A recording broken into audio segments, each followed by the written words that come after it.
what's up sa inyo mga boss, no? So another day, another vlog na naman for today's video nga pala. Andito tayo ngayon sa Mitsukoshi, dito lamang yan, malapit sa stoplight, dito sa San Pedro. Waited pala to dito guys sa Tunasan, no? So guys, dito tayo ngayon, ano lang natin yung motor natin, CVT cleaning natin and also change oil, no? So ito nga pala yung motor natin mga boss, si Kiway Icon 110cc, ayan, so magdalawang taon na siya this month. So ayun guys, sa mga naka Kiway Icon 110cc dyan, kamusta mga motor nyo mga boss? Ayan, so shoutout muna pala kay Boss Carlo, ayan, ang pinag-operate sa Mitsukoshi mga boss. Ayan, so busy na siya, kaya medyo mamaya na lang natin siya kakausapin mga boss, no? So yun mga boss, no, sa mga gusto nga palang magpakabit dyan ng ng mini driving light, no? Ng MDL o mini driving light din. Hindi na kailangan umorder sa Shopee, hindi nyo na kailangan pumunta sa ibang shop dahil dito pa lang sa branch natin dito kay Mitsukoshi. Available na po yung kanilang MDL o mini driving light na version 1. Boss, meron namang version 2? So wala pa. Pero guys, available na yung mini driving light na version 1. As you can see guys, ito siya mga boss, yung itsura niya. So napakalakas ng ilaw guys. Iba't iba yung ilaw niya, may blinker, kompleto na guys. So standard yung atin sa LTO, yung NDL ng ilaw na ito, kaya grabe, napakagandang pang-rides. Ayan, so yan yung itsura ng motor natin, no? So naka gold mags. Ayan. So yun guys, saka bracket na rin pala tayo ng ano rito, ng SEC. So naka top box na rin tayo ng ito. Hindi sa alloy, hard plastic siya pero mukha naman pang alloy, no? So yun guys, ayun lang naman na-upgrade natin dito kay Kiway Icon natin, pati itong kanyang side mirror, no? So guys, ito nga, ayan, update ko kayo dito. Ayan, so maglilinis tayo ng CVT cleaning with Boss Carlo, no? Ayan, so yun guys, no? So yun, usap-usap muna tayo guys, no? Sa mga gusto pa lang mag-avail dyan ng unit dito kay Mitsukoshi, marami pala kayong pagpipilian dito mga boss. Ayan, pakita ko lang sa inyo yung mga unit guys, no? So para kapag nagpunta kayo rito, ayan, marami kayong pamimilihan. So yun guys, tara. Ayan. So guys, napakarami ng color ni Samurai dito. Makikita nyo naman sa video guys. Lahat ng available na color ni Samurai andito na. So 155cc na ito, naka-FI na siya guys. Down payment niya is 5,000, cash na 88,900, no? So yun guys, ayan, meron siyang kulay black, may puti, ayan, may color na ito. Ayan, kung mahilig kayo sa ganyang color, ayan, so may mga color na ganito guys, black. Ayan, so andito pa rin yung Kiway Icon 110cc natin guys, available pa rin siya. Tsaka kung hanap niyo is yung pang off-road, ayan, meron din sila rito guys. Okay. Ayan, so ito yung kamukha ni MIUI, no? Sa mga naghahanap ng MIUI, ang itsura niya, ayan, si EZ125 FI na po siya.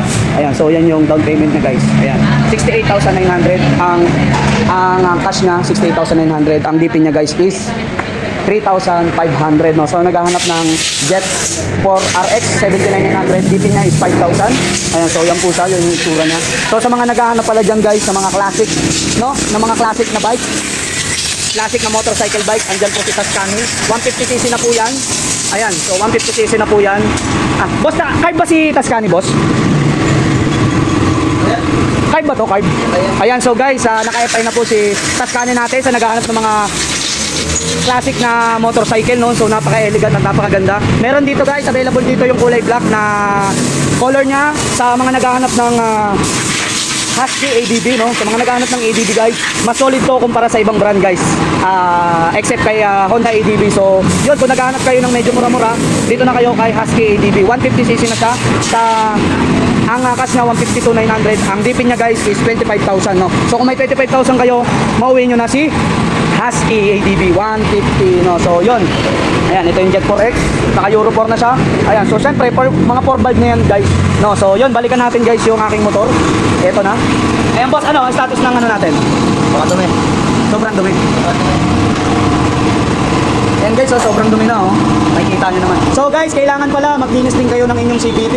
Kung hindi kayo marunong maglinis guys, ayan, dalhin nyo na lang sa shop guys para yung ating magagaling na mekaniko na yung mag-cleaning guys. So mura lang naman guys. Standard nila guys is 350, no? Yung CVT cleaning. So kailangan din kasi na malinis yung CVT cleaning dahil pwedeng kapag hindi ma-maintenance yan, pwedeng masira yung ating makina, no? So kailangan natin palinisan yung mga boss, no? Yan. So yan yung itsura ni Kiway Icon 110cc. Yan. So, with Boss Carlo pa rin. No, guys, no? So, guys, message lang kayo sa aking Facebook, sa aking TikTok, sa aking YouTube. Ayan, pwede kayong mag-comment, guys. At pwede ko kayong senda ng requirements. Ilagay nyo lang sa... Boss, paano ba nila ako maano na ako yung nag-ano sa kanila?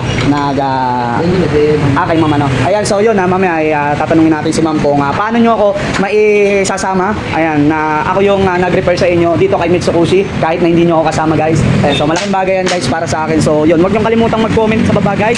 Ayan, kung mayroon kayong katanungan, guys, regarding sa mga bagong labas na unit ni Keyway Icon 110cc, guys, huwag kayong mahiyang lumapit sa akin. At i-share ko sa inyo, guys, yung mga knowledge ko about sa mga bagong unit ni Keyway Icon 110cc. Ma'am, may tanong ako, ma'am. Ma'am, if ever na may magtanong sa akin mga viewers, syempre kapag may nag-comment, nasendan ko sila na requirement, paano ba nila ako makasama para maka-receive din ako ng yes. Pwede ikaw magpa-application sa kanila, sir. Pag na-application ko na sila, through online, Pwede i-send mo na lang sa amin para makita na para sa CI. Pag na-approve sila dun sa CI, so pwede ka sumama about 15 para makuha ko sa agad sa referral. Okay. Pero kung sakaling hindi ka masasama, pwede natin automatic yan i-deduct dun sa Okay. So, hindi pa rin sa'yo yung pera mo kasi Yes. sa'yo pa rin naman. Okay. So maraming salamat, ma'am. Mamaya. Okay. Ayan, so guys, no? Ayan, boss, goods na ano, goods. Ha? Ano, goods naman tong ano natin? Itong ano? Sobra, boss. Boss Carlo. Hindi naman diba to eh. Ha? Oo nga, no? Pero laki ng belt. Ang belt na tayo, ganito lang yan. Kaya nga eh. Ano ba dapat boss ang belt niyan? Napakano ba to? Ano, yung sabi mo, yung Honda Beat card. Honda Beat card yan. Hindi nga. Honda Beat card yan eh. Honda Beat card. Yan yung ano, may nakalagay yan dito na ano, yung parang tag na. Honda Beat card. Binili niya yan sa soldiers eh. Parang ang bilhin mo dyan, 850 yata. Yung chat ako sa'yo. And guys, sobrang dami ng ano, ng ating CBT. Pero goods pa, boss. Kaya pa naman tumagal ng konti. Kaya pa naman. Sige, boss. Sa susunod na palinis ko, tsaka ako papatag. Wala pa naman siyang ano, bitak, no? Okay. Thank you. Ayan, guys, no? Sobrang dumi, guys, oh. Tingnan nyo naman. Sobrang dumi. Grabe. Ayan. So, yun lang muna, guys. So, mamaya update ko ulit kayo.